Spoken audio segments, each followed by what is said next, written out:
Matt, good to see you. Today we're breaking down Medicare basics and misconceptions. There are so many different enrollment periods with Medicare, and there are penalties if you miss your enrollment period. October 15th kicked off annual election period. That runs through December 7th. So, first question, when are you eligible for Medicare and what deadlines do we need to keep in mind?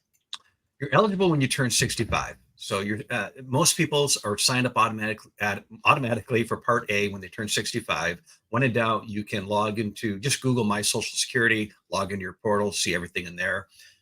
Part B, you're also eligible when you turn 65. And again, this is assuming that you met the requirements of working long enough. Most people have. We're just going to go with that assumption. And you'll always be covered the first of the month of your birthday. So, for example, my birthday's in December. So my effective date would be 12/1 of the year that I turned 65. Now, when it comes to B, though, some people, if you're still working, choose to delay enrolling in that because there's a cost for that, $176, let's say $180. And if you're still working and your employer covers everything, you have to ask yourself, do you really need that? Now, if you're a small group employer under 20, usually you are going to enroll in B no matter what. But if you're a large group employee, you have more options. There's lots of things there. So I don't want to muddy the waters too much. Reach Well, out it to me. gets complicated, but let's start breaking it down. Of course, there are four parts of Medicare, parts A, B, C, D. Let's talk through parts A, B, D. What do we need to know? A. A, when you sign up for Medicare, you're going to be eligible for A, which is your inpatient care at the hospital. So your private rooms, your lab services, your skilled nursing, inpatient. While you're at the hospital, either having a surgery inpatient, being admitted, that is A. And then B is going to be your outpatient services. So doctor visits, outpatient care, home health care, durable medical equipment, preventative care, things like that. And both of those, consider that like an 80/20 plan where they pay 80 and you pay 20. And D, and that's original Medicare.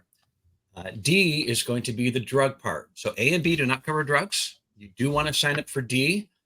If you don't sign up for D, then you could have a late enrollment penalty. There's two penalties you have to keep an eye out for. One is late enrollment penalty for B. You didn't enroll in B in time. And then D for drug. If you do not enroll in time on those, there's a penalty, and that penalty is on the monthly premium. And unfortunately, that's something that can last the rest of your lifetime. So do make sure you sign up. Right. Okay. So now let's talk through part C, which is the Advantage plan. Some say you need it, others say you don't. Yes, and that's really going to depend on what you want, right? And what's good for you and what your needs are, what your prescription needs are, because the drug coverage on D can be different than C. So one of the most important things to do is just clarify what your prescription drug needs are. So on that chart, if we had that chart and we had A and B, and then if we could move D over and put it in the same bundle, change our alphabet, if you will, A, B, and D are packaged together. In other words, I should say packaged because they are separate, but you need those three things, A, B, and D.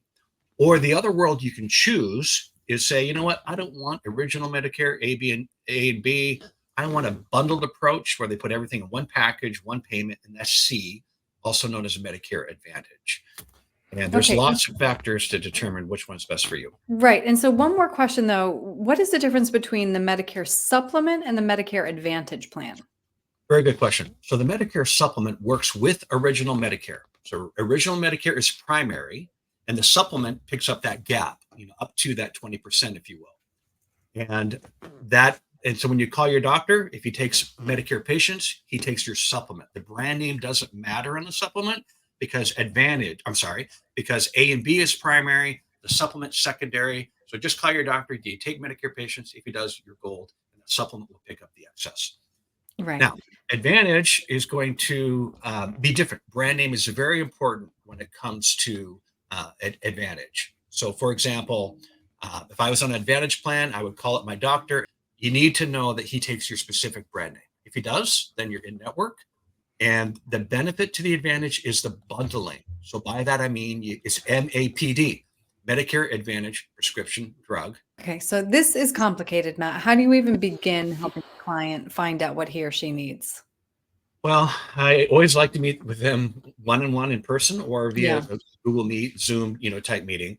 But what I like to do is use the CMS website. on the CMS website. It's going to list all the plans in your area. We're going to plug your drugs in. It's going to tell us what your cost is, for or expected to be for the whole year. And if someone's not taking prescriptions, then maybe that's not an issue.